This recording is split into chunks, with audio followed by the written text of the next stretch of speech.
Guys, இன்னைக்கு நம்ம பேசுறது ஜஸ்ட் ஒரு சினிமா பத்தி இல்ல.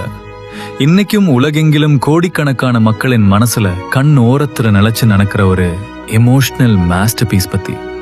ஒரு சினிமா பார்க்க வரவங்க அவங்களோட அழகை பார்த்து மயங்கிடுவாங்க. ஆனா தியேட்டர் விட்டு வெளியே வரும்போது சமூகத்தோட அழுகி போன உண்மையான முகத்தை பார்த்து அதிர்ந்து போயிடுவாங்க. யோசிச்சு பாருங்க, ஒரு பெண் ரொம்பவும் அழகா இருக்கா, தேவதை மாதிரி இருக்கான்ற ஒரே காரணத்துக்காக மொத்த ஊரும் அவங்கள எல்லை இல்லாம கண்மைக்கணும். ஆண்கள் அவங்க பின்னாடி நாய்கள் மாதிரி சுத்தணும். பெண்கள் பொறாமையால அவங்க மேல மோசம் பண்ண துடிக்கணும்.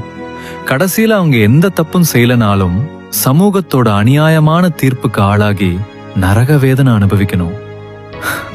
இது வெறும் கற்பனை கதையில, இது நம்ம எல்லாருக்கும் நடுவில் இருக்கிற சமூகத்தின் டபுள் ஸ்டாண்டர்ட்ஸ்க்கு கண்ணாடியான ஒரு கதை. 2ஆம் உலகப் போர் பின்னணியில இத்தாலியோட ஒரு குட்டி ஊர்ல நடந்த இந்த உண்மை சம்பவம் உங்களை முதலிருந்து கடைசி வரை யோசிக்க வைக்கும். சில சமயம் அந்த ஊர் மக்கள் மேல கோபம் வரும். மலேனாவோட நிலைமை பார்த்து வருத்தம் தோன்றும். கடைசியில நாமளும் இப்படித்தானா என்ற கேள்வி உங்களை விரட்டிக்கிட்டே இருக்கும். அந்த கல்ட் கிளாசிக் சினிமாவோட பெயர் மலேனா. வாருங்கள், இந்த இதயபூர்வமான கதையின் ஆழமான கடலுக்குள் செல்வோம். 1940களில் இத்தாலியின் சிசிலி தீவு. போர் சூழல், கருப்பு உடை அணிந்த மக்கள், தூசு நிறைந்த வீதிகள். கதை தொடங்குவது 2ஆம் உலகப் போர் நடந்த காலகட்டத்தில். உலகமெங்கும் போரின் புகை, பயம், சாவு, துயரம். ஆனா அந்த பெருங்கலவரத்தின் நடுவுல இத்தாலியின் இந்த குட்டியான அமைதியான கடற்கரை கிராமம் தன்னோட சொந்த உலகத்துல மூழ்கி இருக்கும். அந்த ஊர்ல எல்லாருடைய வாயிலும் ஒரே பெயர், எல்லாருடைய கண்களிலும் ஒரே ஆசை. அதுதான் மலேனா. மலேனா ஸ்லோ மோஷன்ல ரோட்டில் நடந்து வருகிறாள். கருப்பு உடை, சுருண்ட முடி. ஊரே அவளை பார்க்கிறது. அவ ரோட்ல ஒரு முறை நிதானமா நடந்தா போதும், ஊரோட சூழலே ஒரு கணத்துல மாறிடும். கடையில அரசியல் பேசிட்டு இருக்கிறவங்க பேச்சு நிறுத்திட்டு வாய் பிளந்து அவங்களை பார்ப்பாங்க. சைக்கிள் ஓட்டிட்டு இருக்கிற இளைஞர்கள் பேலன்ஸ் இழந்து கீழே விழுந்துடுவாங்க. வயசானவங்கள்ல இருந்து சிறியவர்கள் வரை எல்லாருடைய கண்களும் சிந்தனையும் அவங்க மேலதான் இருக்கும். ஆனா விபரீதம் என்னன்னா பிரதர், இதே அளவற்ற அழகு அவங்களோட வாழ்க்கைக்கு மிகப்பெரிய சாபமா மாறிடும். ஆண்கள் அவங்கள மரியாதையோட இல்ல, காம ஆசையோட, பேராசையோட பார்ப்பாங்க. மறுபுறம் ஊர் பெண்கள் அவங்களோட அழக பொறுத்துக்க முடியாம பொறாமையால வெறுக்க தொடங்குவாங்க. மலேனா எந்த தப்பும் செய்யலனாலும் அவங்களோட நடத்தை பத்தி இல்லாத பொல்லாத கெட்ட கதைகளை கட்டுவாங்க. பார்த்த ஒவ்வொருத்தரும் அவங்க கிட்ட பேசாமலே தாங்களாகவே தீர்ப்பு வழங்கிடுவாங்க. இதற்கிடையில இன்னொரு பெரிய துக்கமான விஷயம் என்னன்னா, மலேனாவோட கணவர் போருக்கு போயிருப்பார். வீட்டுல அவங்க முழுமையா தனிமை.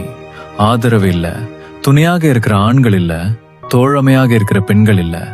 அவ்வளவுதான் போதும். வாய்ப்புக்காக காத்துட்டு இருந்த அந்த ஊர் காமுகர்களுக்கும் வக்கிர புத்தி உள்ளவர்களுக்கும் தங்களோட உண்மையான முகத்தை காட்ட நல்ல வாய்ப்பா இது மாறிடும். வெளியே நல்லவங்க மாதிரி முகமூடி போட்டவங்க உள்ளுக்குள்ள மட்டும் அவங்கள எப்படியாவது தங்களோட சுயநலத்துக்கு, ஆசைகளுக்கு பயன்படுத்தணும்னு கேவலமான யோசனையில இருப்பாங்க. மலேனாவுக்கு அப்போ இன்னும் தெரியாது, அவங்களோட வாழ்க்கையோட உண்மையான கொடூரமான போராட்டம் இப்போதான் தொடங்க போகுதுன்னு. ஆனா இந்த கதையில இருட்டுக்கு நடுவுல ஒரு சிறு ஒளிக்கீற்று மாதிரி இன்னொரு முக்கியமான நபர் இருக்கான். அவன்தான் ரெனாட்டோ. வயசு வெறும் 13 வருஷம். அந்த இளமை பருவத்துல மனசு எப்படி இருக்குன்னு உங்களுக்கு தெரியும்ல. ஹார்மோன் மாற்றங்கள், புதிய உணர்வுகள், ஆயிரக்கணக்கான கேள்விகள், பெரிய பெரிய கனவுகள். ரெனாட்டோவின் வயசும் அதுதான். மலேனாவை முதன்முறையா பார்த்த அந்த ஒரு நொடியில இருந்தே அந்த பையனோட உலகமே தலைகீழா மாறிடும். அவ ரோட்ல நடந்து போனாலும், மார்க்கெட்டுக்கு போனாலும், வீட்டு ஜன்னலை திறந்து துணிக்காய் போட்டாலும் ரெனாட்டோவின் கண்கள் மட்டும் இரவும் பகலும் அவங்க மேலதான் இருக்கும். அவதான் அவனோட உலகம். இது வெறும் ஒரு கிரஷ் இல்ல பிரதர், அந்த வயதுக்குரிய அப்பாவித்தனமான தீவிரமான ஈர்ப்பு. மலேனா பத்தி அவன் தனக்கென ஒரு அழகான கற்பனை உலகத்தை உருவாக்கிக்கிறான். சில சமயம் அவனோட பேன்சி உலகத்துல அவங்களோட பேசுற மாதிரி கற்பனை பண்ணிக்கிறான். இன்னும் சில சமயம் மலேனாவோட கவனம் அவன் பக்கம் திரும்ப சின்ன சின்ன முயற்சிகளை செய்கிறான். அவங்களோட கடிதங்களை திருடி படிக்கிறான். அவனோட நண்பர்களும் இந்த விஷயத்துல அவனை கிண்டல் பண்ணுவாங்க, கேலி பண்ணுவாங்க. ஆனா ரெனாட்டோக்கு அதெல்லாம் ஒரு முக்கியமும் இல்ல. அவனுக்கு மலேனான்னா வெறும் அழகான பெண் இல்ல, அவனோட கனவு ராணி, தேவதை. ஆனா இங்கே பாருங்க, ரெனாட்டோ பாக்குறது மலேனாவோட வெளித்தோற்றமான உடல் அழகை மட்டும். மலேனா உள்ளுக்குள்ள எவ்வளவு நரகம் அனுபவிக்கிறாங்க, கணவன் இல்லாம எவ்வளவு தனிமைப்பட்டிருக்காங்க, சமூகம் அவங்களை எப்படி மூலையில் தள்ளுது என்ற கசப்பான உண்மை இன்னும் அந்த சிறு வயசுக்கு புரியாது. ரெனாட்டோவின் அப்பாவி பார்வையும் மலேனாவின் கடினமான நிஜ வாழ்க்கையும் இந்த இடைவெளிதான் இந்த கதையை இன்னும் ஆழமான உணர்வு பூர்வமான அனுபவமா மாத்துது.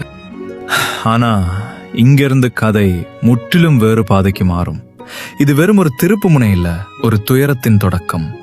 இதுவரைக்கும் ஜனங்கள் மலேனாவோட அழகை பத்தி முணுமுணுத்தாங்க, பொறாமைப்பட்டாங்க. ஆனா இப்போ அவங்களோட வாழ்க்கை கஷ்டங்கள் ஒன்னொன்னா ராட்சதர்கள் மாதிரி கதவை தட்டத் தொடங்கும். கணவன் போர்ல இருந்து போயிருக்கலாம் என்ற செய்தி வரும். ஆதரவு இல்ல, வீட்டு பொறுப்பு அவங்க ஒருத்தவங்க மேலேயே விழுந்துள்ளது. கையில் பணம் இல்ல, வேலை இல்ல, பிழைப்பதே நாளுக்கு நாள் கஷ்டமாகிவிடும். இத்தனை கஷ்டங்களுக்கு நடுவுல அந்த இக்கட்டான நிலையில அவங்களுக்கு மனப்பூர்வமாக உதவி செய்ய வேண்டிய, துணையாக இருக்க வேண்டிய அதே சமூகம் அவங்கள இன்னும் கொடூரமா தனிமைப்படுத்தும். அவங்கள பத்தி இல்லாத பொல்லாத பேச்சுகள், உருவாக்கிய பொய்யான குற்றச்சாட்டுகள், பேப்பர்களில் வரும் தவறான பிரச்சாரங்கள், இவை எல்லாமே அவங்களோட தினசரி வாழ்க்கையில ஒரு பகுதியாகிடும். ஒரு காலத்து தூரமா இருந்து அவங்களோட அழகை புகழ்ந்த, அவங்களுக்காக ஏங்கிய அதே ஊர் ஆண்கள் இப்போ அவங்களோட சூழ்நிலையை பயன்படுத்தி காம பசியை தீர்த்துக்க பாக்குறாங்க. மரியாதை கொடுக்க வேண்டிய இடத்துல அவங்களுக்கு வெறும் அவமானம், பாலியல் தொல்லைகள் மட்டும்தான் கிடைக்கும். ஆனா இந்த கதையில ரொம்பவும் காயப்படுத்துறது இன்னொரு விஷயம். அவங்கள மனிதரா புரிஞ்சுக்காம, அவங்களோட குறைய கேட்காம, அவங்க படுற வேதனைக்கு பின்னாடி இருக்கிற உண்மையை அறிஞ்சிக்காம, ஊர் ஜனங்கள் எல்லாரும் ஒன்னா சேர்ந்து தங்களோட சொந்த கொடூரமான தீர்ப்பை வழங்கிடுவாங்க. ஒரு கூட்டத்தோட கோபமும் அறியாமையும் ஒரு ஆதரவற்ற நபர் மேல எவ்வளவு பயங்கரமா விழும்னு காட்டுற காட்சிகள் நெஞ்ச பிழிந்துடும். அந்தந்த கூட்டத்தின் நடுவுல மலேனா அனுபவிக்கிற அநாகரிகமான அவமானம், அவங்களோட கண்கள்ல இருக்கிற ஆழமான பலமின்மை, வேதனை, இதெல்லாம் பார்க்கும்போது இந்த கதை வெறும் சினிமா கதை இல்ல, மனிதத்துவமே செத்து போன கணம் என்ற உணர்வு தோன்றும். சில சமயம் ஜனங்களோட பேச்சுகள், அவங்களோட கல் போன்ற இதய தீர்ப்புகள் பௌதீக தாக்குதலை விட எவ்வளவு கொடூரமா இருக்கும்னு இந்த பகுதி ஆழமா ஞாபகப்படுத்தும்.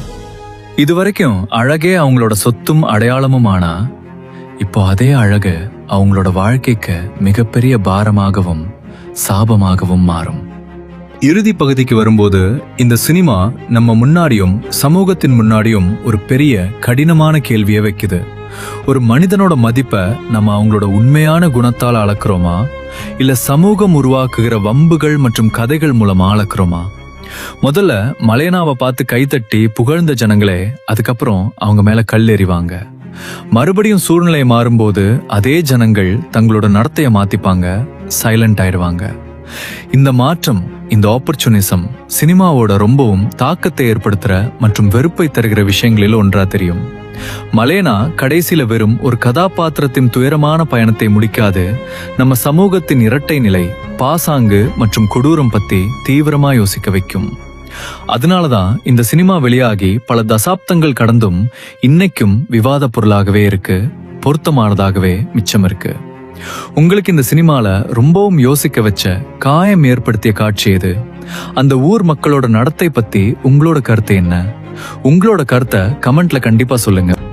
அதனாலதான் நண்பர்களே, மலேனா ஏன் இத்தனை வருஷங்களாகியும் ஜனங்க இன்னைக்கும் மறக்காம சோகமான இதயத்தோட பேசிக்கிறாங்க அப்படின்றதுக்கு இப்போ உங்களுக்கு ஒரு தெளிவான ஐடியா கிடைச்சிருக்கும். இது வெறும் பார்த்துட்டு மறக்கிற டைம் பாஸ் சினிமா இல்ல, இது முடிஞ்ச பிறகும் நம்ம மனசாட்சியை கேள்வி கேட்கிற வாட்டுற ஒரு அனுபவம். இந்த சினிமா பத்தி உங்களோட உண்மையான கருத்து என்ன?